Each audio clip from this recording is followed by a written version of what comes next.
కుదరదండి వెస్లీ గారు. మేము కొంతమందిని ఏం చేయలేము, మర్చిపోం. వాళ్ళు మాకు కీడు చేశారు, అన్యాయం చేశారు, మా మీద తప్పుడు మాటలు మాట్లాడారు, తప్పుడు సాక్ష్యాలు చెప్పారు. కాబట్టి వారిని మేము మర్చిపోవండి. కంఠంలో ప్రాణం ఉండగా చెప్పండి, వారిని ఏం చేయం, మర్చిపోవాలి. ఒకసారి ఒక పాస్టర్ గారు సంఘంలో బాప్తిస్మం కార్యక్రమాలు ఏర్పాటు చేశాడు. బాప్తిస్మం అంటే బహిరంగంగా యేసు ప్రభువుని అంగీకరిస్తానని ఒప్పుకోవడం. It's an external evidence telling the world that you are following Jesus, you have accepted Jesus, you are a born again believer. నువ్వు నూతన జన్మ పొందినవాడు అని, తిరిగి జన్మించావని లోకానికి చెప్పడం.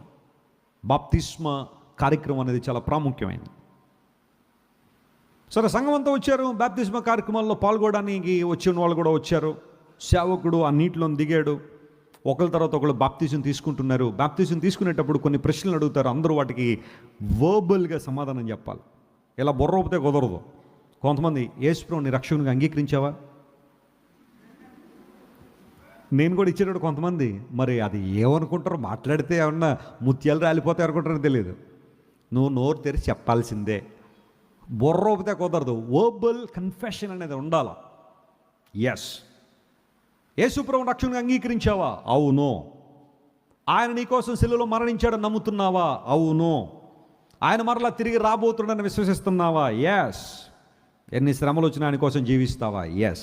ఈ 4 ప్రశ్నలు అయితే ఖచ్చితంగా అడగాలి బాప్తిజం తీసుకునేటప్పుడు. అవి అడుగుతాం కూడా. ఆ సందర్భంలో ఈ పాస్టర్ గారు ఆ ప్రశ్నలన్నీ అడిగిన తర్వాత బాప్తిజం ఇవ్వడానికి అతన్ని పట్టుకుని నీటిలో ముంచగానే చెయ్యిలా పైకెత్తాడట. అప్పుడు దేవుని సేవకుడు అన్నాడు, మిత్రమా, ఆ చెయ్యి దింపు. ఆ చెయ్యి కూడా ఏం చేయాలి? వాటర్లో మునగాల. కుదరదండి పాస్టర్ గారు అన్నాడు. ఏం కుదరదా? ఆ చెయ్యి నీటిలో మునగాలంటే కుదరదండి, పైకి లే అని చెప్పి పైకి తీసి, ఎందుకు మంచమంటే, దీంతో మా పక్కింటోని కొట్టాలి సార్ అన్నాడట. పక్కింటోని కొట్టడానికి చెయ్యి పైకి ఎత్తించుతావు నువ్వు? అదేనా నీలో వచ్చిన మార్పు? అప్పుడు సేవకుడు ఆయన దగ్గర ఉన్న సెక్రటరీని పిలిచి ఈయన పైకి ఎక్కించాడు అర్జెంటుగా. బాప్తిజం తీసుకోవడానికి సిద్ధపడలేదు ఇంకా. ఆ కక్ష పోలా, పక్కింటోని కొట్టాడాలి. అందరూ బట్టి చెయ్యి పైకెత్తించాడు. అదేనా మన జీవితాల్లో కొన్నిసార్లు ప్రభువుని అంగీకరించిన తర్వాత కూడా ఏదో ప్రతీకారం ఎవరి మీద తీర్చుకోవాలని. స్టెఫను మనందరికీ చక్కని మాదిరి. రాళ్లతో కొట్టబడుతున్నప్పుడు స్టెఫన్ ఏమని ప్రార్థన చేశాడు? ప్రభువా, ఈ నేరం వీరి మీద, అసలు ఆ నేరం మోపే ప్రభువా, వీరిని ఏదో విధంగా శిక్షించే ప్రభు అని ప్రార్థన చేయాలి. ఎందుకంటే డెలిబరేట్గా వారు చేసిన నేరం అక్కడ కనబడుతుంది. It was not a hidden crime. అది కంటికి కనబడని క్రైమ్ కాదు. అందరూ చూస్తున్నారు. స్టెఫన్ రాళ్లతో కొట్టేస్తున్నారు. ఏం చేశాడు స్టెఫన్ అంటే, నిలబడి ధైర్యంగా దేవుని మాటలు బోధించాడు, ప్రభువు మాటలు అందించాడు. అవి వారికి ఇష్టం కాలా, రుచించలా. వెంటనే స్టెఫన్ను ఈడ్చుకుని వచ్చి యెరూషలేము ప్రాకారం దగ్గర రాళ్లతో కొడుతుంటే ఆ రాళ్ల దెబ్బలు పడి శరీరం గాయపరచబడి రక్తం ఓడిపోతున్న స్టెఫను దేవుని సన్నిధిలో ప్రార్థన చేశాడు. ప్రభువా, ఈ నేరం వీరి మీద మోపకము అని ప్రార్థన చేశాడు. ఆ ప్రార్థన ఫలించిందా లేదా? చెప్పండి, ఆ ప్రార్థన ఫలించిందా లేదా? ఆ శ్రమలో అతడు చేసిన ప్రార్థన, దేవుని జ్ఞాపకం చేసుకుని చేసిన ప్రార్థన, ఒక కరడుగట్టిన తీవ్రవాది లాంటి వాడు సౌలును ఎక్కడ తీసుకొచ్చింది? ప్రభు దగ్గర తీసుకొచ్చింది. దమస్కు గేటు దగ్గర ప్రభువు కనబడగానే ప్రభువా అనే పదం వాడాడు. ప్రభువా నీవెవరు? యేసు ప్రభు రూపాన్ని చూడగానే ప్రభువా అని పిలిచాడు. నేను అనుకుంటాను ఆ పిలుపు ఎక్కడ విన్నాడు? స్టెఫను దగ్గర విన్నాడు. Lord, who art thou? ప్రభువారు ఏదో చెప్పొచ్చు, ఏదో మాట చెప్పొచ్చు, కానీ ప్రభువు చెప్పిన మాట ఏంటో తెలుసా?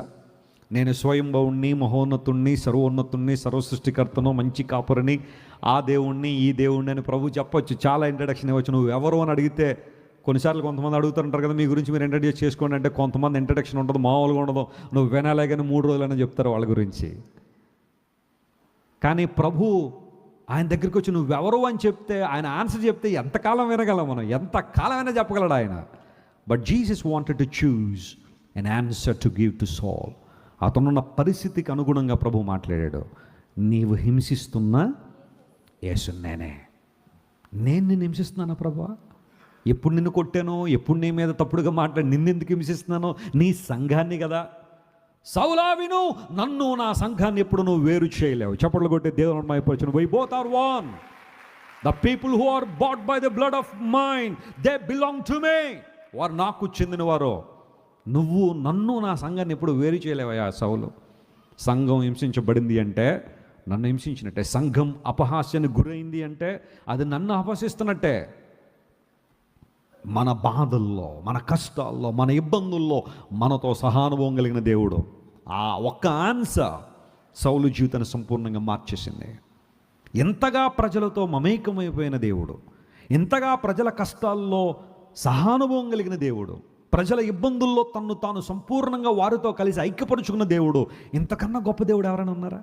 ఇంతకన్నా ఆశ్చర్యకరుడికి ఎవరైనా ఉన్నారా? ఇంతకన్నా ప్రేమ గలవాడు ఎవరైనా ఉన్నారా? ఇంతకన్నా కనికర సంపన్నుడు ఎవరైనా ఉన్నారా? ఇంతకన్నా వాత్సల్యపూర్ణుడు ఎవరైనా ఉన్నారా?